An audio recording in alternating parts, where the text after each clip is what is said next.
Hey everyone, this is RC Mechanic and welcome back to the Capra series. Now, today we're going to do links and shocks. In the beginning of this series I said I wasn't going to go through all the links because it can be kind of tedious. However, there's a few changes in these that need to pay attention to. One being this really long one right here. This one would be your cross link between the two hubs. So on that one they're calling for these that are bent. I don't know if you can see it, bent like that on each end, kind of like be something like that, right? So I guess you could have it down or you can flip it up, however you'd like to put it in there. So first thing we need to do before we do that is we need to put these balls in the ends, and that's pretty easy to do. I used to do them with my thumb, but that gets pretty darn sore, so I'm going to use the handle of the driver here. Hopefully it'll cooperate. Okay, pick the right end, then it might cooperate.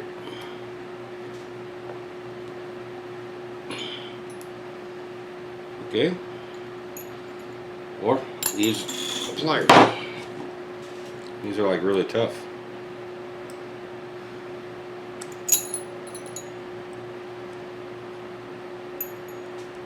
There we go, something like that. Did it? Okay. Now we do this end. I guess we'll use pliers. These go in there pretty hard. Okay. Let's make sure we're going right. Okay, they're the same. Just want to make sure we're going the right direction. And do that again.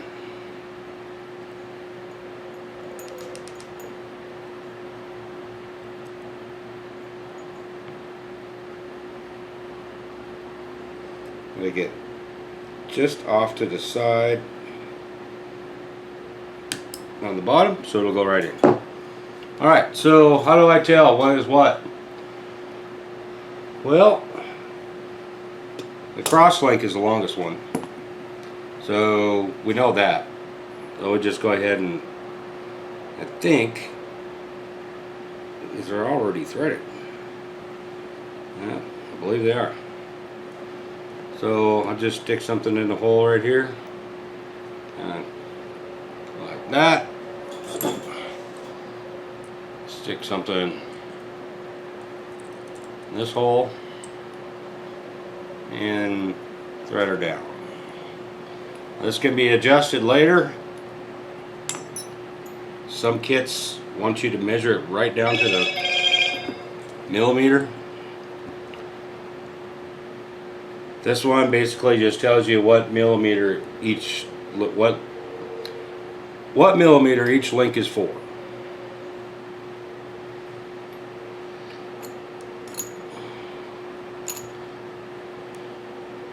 This one's going to be stubborn. Nope, backwards thread. Which is kind of cool because you can just turn it. You won't have to take the link end off. Oops. You won't have to take the link end off to adjust it.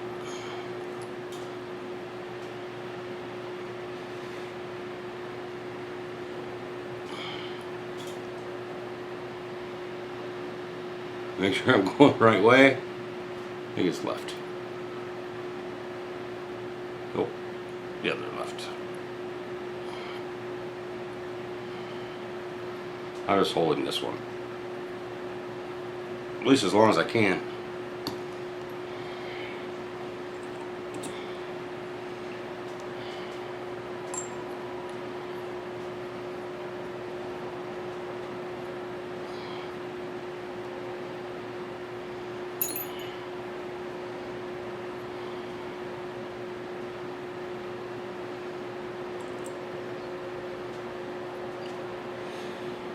Now I'll just adjust it so they're about right pretty down close, right? So there you are. There's your cross link. That one's done. Okay, we got them all done, and just want to tell you that I did make a mistake. These links, these go on the bottom, right? And they have to be angled on each end. I put a straight on one end and an angled on the other. So I had to redo them. Pay attention to that if you are doing this model. But these things are pretty awesome. I mean, they're heavy. I mean, like really heavy. So, and then the top ones get straight on each end. So pay attention to that. All right. Yeah. So anyway, I had to go back through and I had to change all that. But hey, that's all part of mechanicking. So sometimes things don't go right, or sometimes I don't pay attention and I have to do it over again. That's just the way it goes. I don't know of anybody who hasn't run into that problem before. I don't care how good they are. Alright, so I made my share of mistakes on this channel. I know I have. I've done it on camera and I'm not ashamed of it. I just did it. And I fix it later. So hey guys, if you stick around, if you want to see the shock section, because that's going to be a lot of fun. However, we got a couple major hurricanes hitting the Louisiana coast between tomorrow and Thursday, so I wanted to film this one, get it over with, because I'm pretty sure I'm going to have a lot of yard work to do. Yeah, stick around for the shock section. That's going to be a good time. I'll do pretty much the same thing. Go through a couple of them and then I'll just build them. Because and I'll show you how I fill them with oil. Okay, so stick around for that. Coming up, or kick the butt. Destroyed basically southern part of Louisiana, but up here near the Texas border by Shreveport, they did wreak havoc with my yard. So now it's a week later. And we're finally getting to the second part of this video, which is the shocks. What I'm going to do today is I'm going to put one together for you so you know what it looks like. And the shocks come in bag C right here. And you can see we have all kinds of little parts. Okay, so let's take it out, take a look at it, see what we got.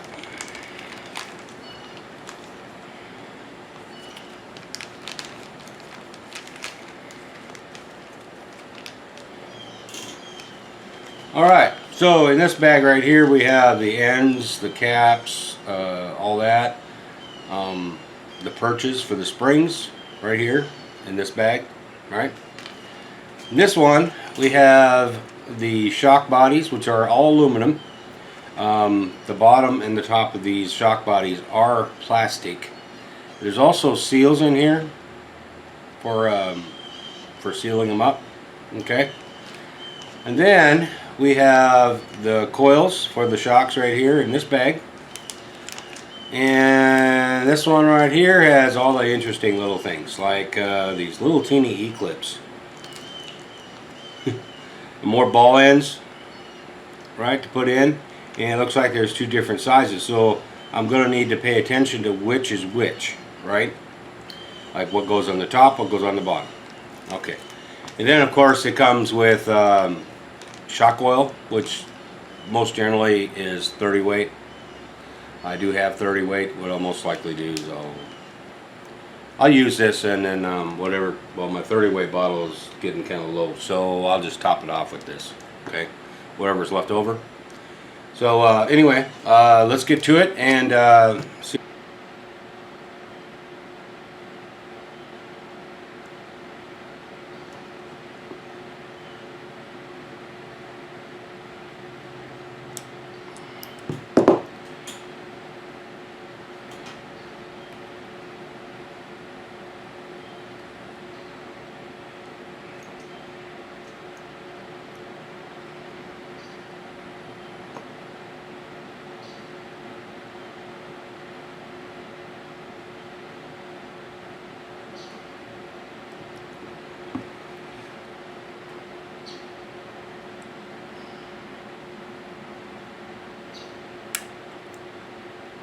Alright, that one went a lot better. Alright, so I'm going to put the rest of these together and see if God likes me and will let me find the clip. Or I'm going to have to find the clip off of another shock that I'm not using anymore and try to use that if it's the right size. So I'll be back in a minute.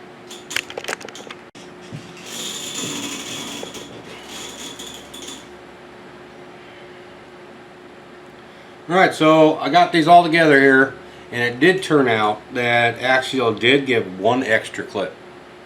Just one. So I didn't have to go searching for the one that flew. While I was gone, I put the bleeder screws in all these caps. And that's about it. Alright, so now we're going to go on to the shock body, see if we can put some seals in here, and go ahead and get these shocks oiled up. Alright, so while I was gone, I was looking at these little rings right here that you probably can't see because they're black on black. And I came to the conclusion, looking at the instruction a little bit more, is that there's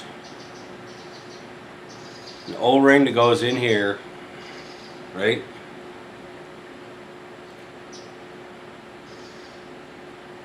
So we have an O-ring goes on this shaft right here. This is a silicone O-ring, right? And then this works as a backer plate, looks like. Where'd my little knife go? Oh, right here.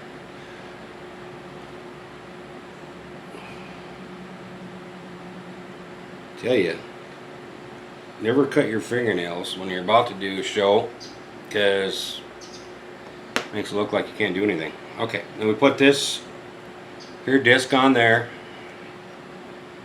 and then another O-ring, like so.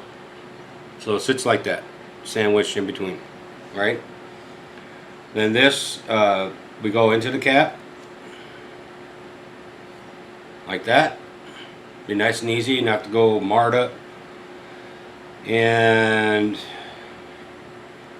I'll call this the plunger right here, okay? So this plunger, oops. Well, it turns out the shock's smaller on this end, so I screwed up. Okay, let's try that again. We'll put the shaft into the body of here. Get the plunger down in there. Okay, pull that through. One silicone O-ring. One what I call a backer plate. The reason I call it this is because at work, rebuilding hydraulic cylinders, oftentimes they have something like that to keep the seal from flexing back and forth. It keeps it where it's supposed to be so it doesn't leak. So in that respect, that's a good idea. Maybe these won't leak. Okay, you tighten her down. Alright, so what I'm going to do is I'm going to put the rod end on here, and I'm going to put the rest of these together, and then I'm going to show you how I fill these. Okay, so I'll be right back.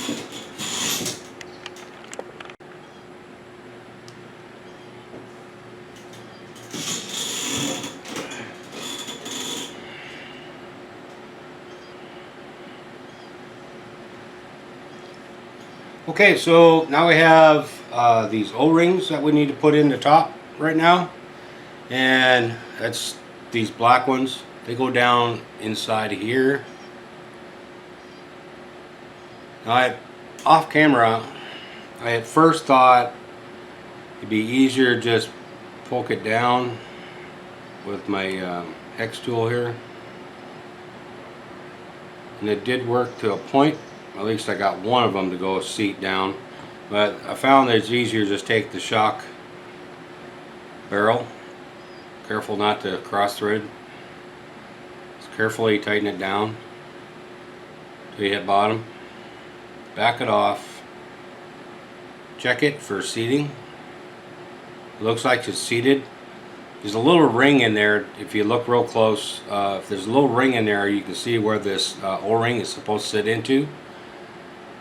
You may have to do this a couple times.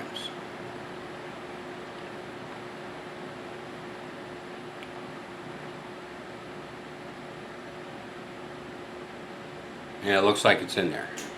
And I don't know if you can see it or not. Black on black, right? Okay. So, we got that part done. Everything's done except for filling the shocks with oil. Take another look at the shock oil they gave me. Looks like they gave me 35 weight. So, we're going to go with that. And I also did notice that there's two different spring rates right here. Typically, I would say where most of your weight is where you, this one right here, which is green, would be where most of your weight is. And if it's up in the front, then you want to put these in the front, right? If it's in the back, you want to put, then you want to put these in the back. Otherwise, we have these soft ones, and I think we're going to put these soft ones on the back, and which are red, and the green ones in the front. Okay, but we're not there yet. So now it's time for me to get out my handy dandy tool I made. That'd be this bad boy right here. I made this originally to do the shocks in my Emax. It turned out to be so easy. I use it for all my shocks whenever I'm putting oil on them. I mean, as you can see, they just stand right up in there, right? Just like that. Alright, so what I do is I extend the shaft as far as I can, stick it down this hole. I'm going to take the cap off of this oil. You have to cut the little nib right off the top right here. So we'll do that.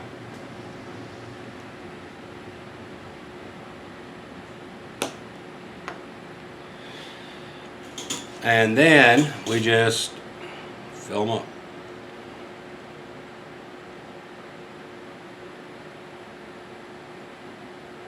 I used to fill them all the way to the top, but I don't anymore.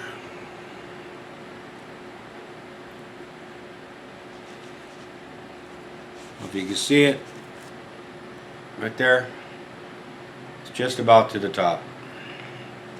It's actually a little bit too much, but there's air bubbles in there, and as I work the air bubbles out, that will go down quite a bit.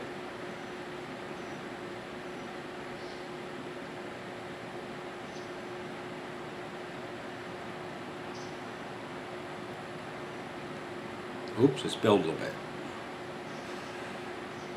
And I'm really shaky today. Alright, that one there is about right. It's like a couple millimeters down from the top. I found that if I fill it completely to the top, they kind of bind up. They don't work right.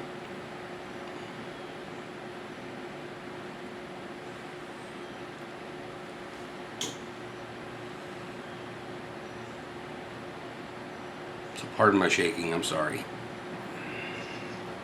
Yeah, that one I filled too full.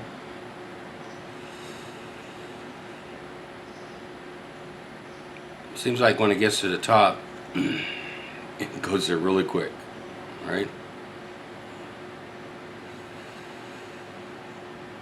Oh, too much. All right, so I'm gonna just pull these out. It's got too much in it. Work them back and forth. I go about halfway down, back up. Halfway down.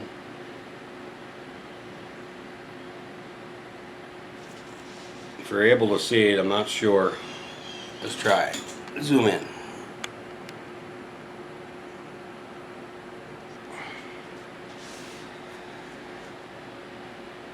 See the bare bubbles there. And like I said,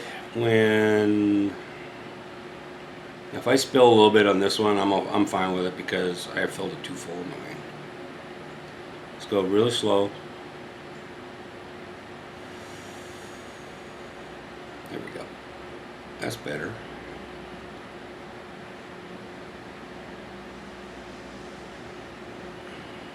As you can see, that when the plunger goes up, it pushes the oil up.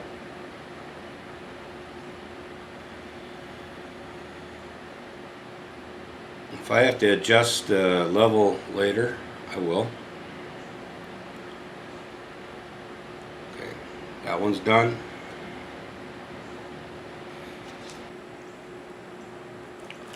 Okay, so get the remaining of the air out. There is a bleeder screw at the very top, right here. And we'll just can take that out.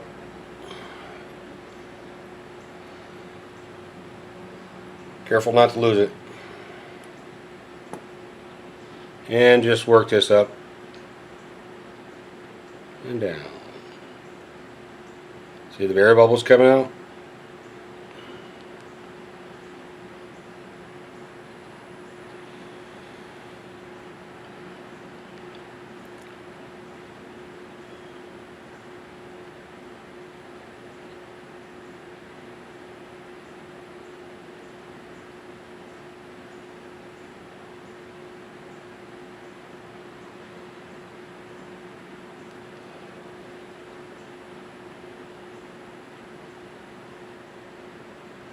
This may seem a little bit tedious, but if you want your shocks to work right, in my opinion, you have to do this.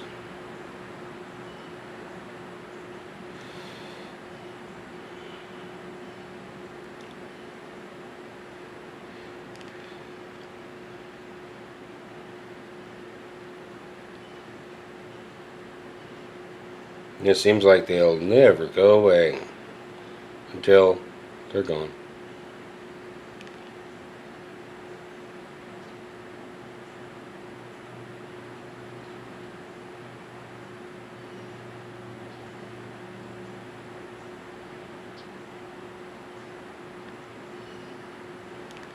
Should be basically just oil when you're all done.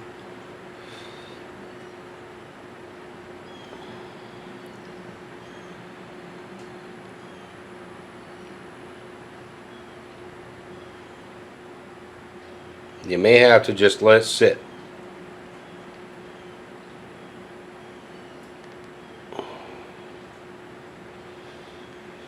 Like I'm going to probably do with this one.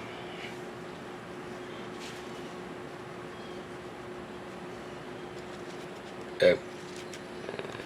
Alright, so since we have this one here that's working right, I'm going to go ahead and put the spring on for you so we can get past this part. And one cool thing I found about these perches is the reason for the screw is so that these don't go popping off on the trail, which I thought was pretty ingenious. So go ahead and just put the perch on like that, right?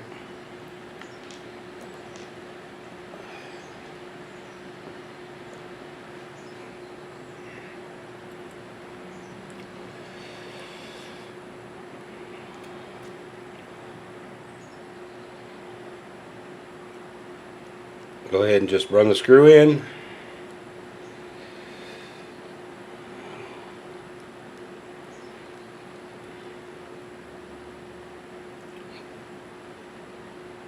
There you are, just like that, right? So, that feels good. Alright, so there you are. That's how we do it. That's how I do it, okay? Next time you see this truck, we're going to be putting the links and the transmission and differentials put them all together, and after that we're going to be working on the cage. So in the meantime, I'm going to keep working on these, and hopefully you liked this video today. It may have been a little bit boring. I'm sorry for the interruption in the middle, but you know, that's the way it goes. big storm comes along, there's a week break in between. So anyway, if you like this, make sure to like, subscribe, and share, and leave a comment if you wish. And I'll see you next time.